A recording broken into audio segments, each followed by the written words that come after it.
ಮಳೆ ಆರ್ಭಟಕ್ಕೆ ಬೀದಿಗೆ ಬಂದ ಬದುಕು, ಮನೆಗಳಿಗೆ ನುಗ್ಗಿದ ಚರಂಡಿ ನೀರು, ಬಸ್ ನಿಲ್ದಾಣ, ಅಂಗಡಿಗಳು ಜಲಾವೃತ. ಮಳೆ ಮಾಹಿತಿ ಪಡೆಯಲಿದ್ದಾರೆ ಸಿಎಂ ಡಿಸಿಎಂ. ಮಾಲ್ ಆಫ್ ಏಷ್ಯಾದಲ್ಲಿ ಸಿನಿ ಪ್ರೇಕ್ಷಕರ ಗಲಾಟೆ, ಇದೆಲ್ಲವನ್ನ ನೋಡೋಣ ಕರ್ನಾಟಕ ನ್ಯೂಸ್ ಟಾಪ್ 9 ನಲ್ಲಿ. ನಿನ್ನೆ ಸಂಜೆ ಸುರಿದ ಮಳೆಗೆ ಬೆಳಗಾವಿ ತಾಲೂಕಿನ ಹಲಗ ಗ್ರಾಮಸ್ಥರ ಬದುಕು ಬೀದಿಗೆ ಬಂದಿದೆ. ನಿರಂತರ ಮಳೆಯಿಂದ ಚರಂಡಿ ಉಕ್ಕಿ ಮನೆಗಳಿಗೆ ಕೊಳಚೆ ನೀರು ನುಗ್ಗಿದೆ. ಹಲಗ ಗ್ರಾಮದ ರಸ್ತೆಗಳು ಹಳ್ಳ ಕೊಳ್ಳಗಳಂತಾಗಿದ್ದು ಜನರು ಅತಂತ್ರಗೊಂಡಿದ್ದಾರೆ. ಮನೆಗಳಿಗೆ ಚರಂಡಿ ನೀರು ನುಗ್ಗಿದ್ರಿಂದ ನಿವಾಸಿಗಳು ಪರದಾಡಿದ್ದಾರೆ. ಗ್ರಾಮದ ರಸ್ತೆಗಳಲ್ಲಿ ಕಾರು, ದ್ವಿಚಕ್ರ ವಾಹನಗಳು ತೇಲುತ್ತಿವೆ. ಮಳೆ ಕಡಿಮೆ ಆಯಿತು ಅಂತ ನಿಟ್ಟುಸಿರು ಬಿಟ್ಟವರಿಗೆ ಮತ್ತೆ ಶಾಕ್ ಎದುರಾಗಿದೆ.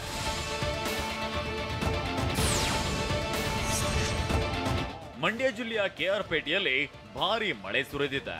ಸರ್ಕಾರಿ ಬಸ್ ನಿಲ್ದಾಣಕ್ಕೆ ಚರಂಡಿ ನೀರು ನುಗ್ಗಿದ್ದು ಬಸ್ ಸ್ಟಾಪ್ ಸಂಪೂರ್ಣ ಜಲಾವೃತಗೊಂಡಿದೆ. ಕೆಆರ್ಪೇಟೆಯ ಅಂಗಡಿ ಮುಂಗಟ್ಟು ನೀರುಮಯವಾಗಿದ್ದು ಅಂಗಡಿ ಮಾಲೀಕರು, ಪ್ರಯಾಣಿಕರು ಪರದಾಡುವ ಸ್ಥಿತಿ ನಿರ್ಮಾಣವಾಗಿದೆ.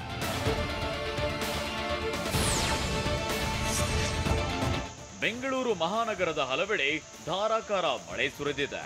ಪೀಣ್ಯ, ದಾಸರಹಳ್ಳಿ, ಬಾಗಲಗುಂಟೆ, ಶೆಟ್ಟಿಹಳ್ಳಿ, ಹೆಸರಘಟ್ಟ, ನೆಲಮಂಗಲ ಟೌನ್ ಸೇರಿದಂತೆ ತಾಲೂಕಿನ ಹಲವೆಡೆ ವರುಣದೇವ ಅಬ್ಬರಿಸಿ ಬೊಬ್ಬೆರೆದಿದ್ದಾನೆ. ಮಳೆ ಆರ್ಭಟಕ್ಕೆ ವಾಹನ ಸವಾರರು ಪರದಾಡಿದ್ದಾರೆ.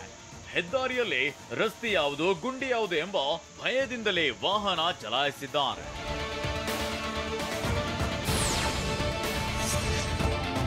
ಮಳೆಯಿಂದ ರಾಜ್ಯದ ಹಲವು ಜಿಲ್ಲೆಗಳಲ್ಲಿ ಅವಾಂತರಗಳೇ ಸೃಷ್ಟಿಯಾಗಿದೆ. ಹೀಗಾಗಿ ಹಿರಿಯ ಅಧಿಕಾರಿಗಳೊಂದಿಗೆ ಇಂದು ಸಿಎಂ ಸಿದ್ದರಾಮಯ್ಯ ಸಭೆ ನಡೆಸಲಿದ್ದಾರೆ.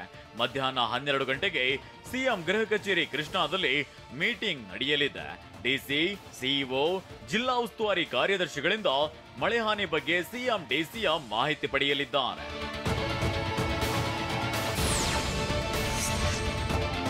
ಸಿನಿಮಾ ನೋಡಲು ಬಂದಿದ್ದ ಯುವತಿಗೆ ಕಾಮುಕ ಕಾಟ ಕೊಟ್ಟಿದ್ದಾನೆ.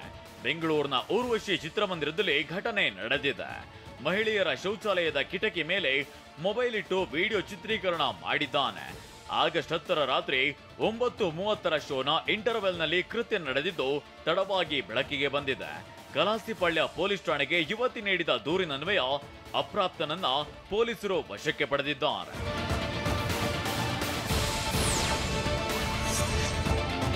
ಮಾಲ್ ಆಫ್ ಏಷ್ಯಾದಲ್ಲಿ ಸಿನಿ ಪ್ರೇಕ್ಷಕರು ಗಲಾಟೆ ಮಾಡಿದ್ದಾರೆ.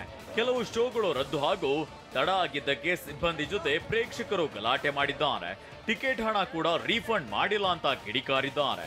ಬೆಂಗಳೂರಿನ ಬ್ಯಾಟರಾಯನಪುರ ಬಳಿ ಇರುವ ಮಾಲ್ ಆಫ್ ಏಷ್ಯಾದಲ್ಲಿ ಸಿಬ್ಬಂದಿ ಜೊತೆ ಕಿರಿಕ್ ತೆಗೆದಿದ್ದಾರೆ.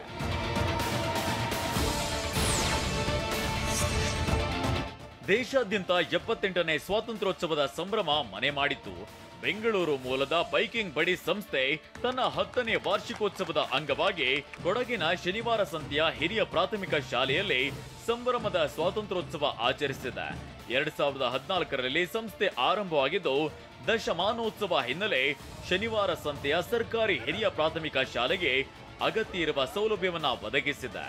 2 ತಿಂಗಳಿನಿಂದ ಶ್ರಮಿಸಿ ಶಾಲೆಗೆ ಕಾಂಪೌಂಡ್ ನಿರ್ಮಿಸಿ ಹೊಸ ಗೇಟ್ ಅಳವಡಿಸಿದ್ದು ನಿನ್ನೆ ರಿಬ್ಬನ್ ಕಟ್ ಮಾಡಿ ಶಾಲೆಯ ಮುಖ್ಯಸ್ಥರಿಗೆ ಗೇಟ್ ಕೀ ಹಸ್ತಾಂತರಿಸಿದ್ರು. ಅಲ್ಲದೆ ಶಾಲಾ ಕೊಠಡಿಗಳಿಗೆ ಹೊಸ ಫ್ಯಾನ್, ಮಕ್ಕಳಿಗೆ ಶೈಕ್ಷಣಿಕ ಪರಿಕರಗಳನ್ನ ವಿತರಿಸಲಾಯಿತು.